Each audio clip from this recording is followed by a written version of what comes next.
বিশ্বকাপে নকআউট পর্বে আজ এশিয়ার পরাশক্তি জাপানের মুখোমুখি হবে ব্রাজিল। বাংলাদেশ সময় রাত 11টায় হিউস্টনে শুরু হবে এই ম্যাচটি। সবশেষ ম্যাচে জাপানের কাছে পরাজয়ের প্রতিশোধ নেয়ার সঙ্গে সঙ্গে হেক্সার স্বপ্ন বাঁচিয়ে রাখতে চায় 5 বারের বিশ্ব চ্যাম্পিয়নরা। নকআউটের অন্য ম্যাচে রাত 2:30টায় জার্মানির প্রতিপক্ষ প্যারাগুয়ে।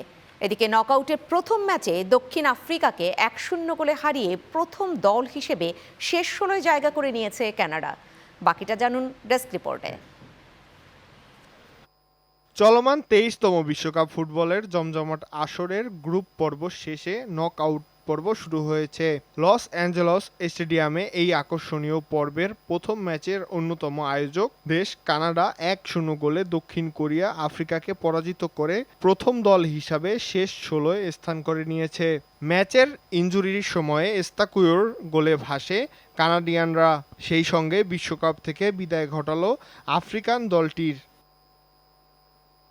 এদিকে নকআউট পর্বের দ্বিতীয় দিনই পৃথক পৃথক ম্যাচে মাঠ কাঁপাতে নামবে 5 বারের চ্যাম্পিয়ন প্লেয়ের দেশ ব্রাজিল। ম্যাচে তাদের প্রতিপক্ষ এশিয়ার সুপার পাওয়ার জাপান। ম্যাচের আগে সিলেসাও ও ব্লু সামুরাই শেষবারের মতো অনুশীলন সেরে নিয়েছে। ম্যাচে লাতিন শক্তির ব্রাজিলের হয়ে তারকা খেলোয়াড় নেইমার খেলবেন বলে জানিয়েছেন দলের কোচ আনচেলস্তি।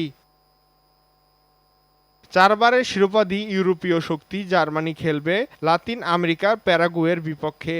দিনের শেষ ম্যাচে মুখোমুখি হবে ইউরোপীয় দল নেদারল্যান্ড ও আফ্রিকান শক্তি মরক্কো।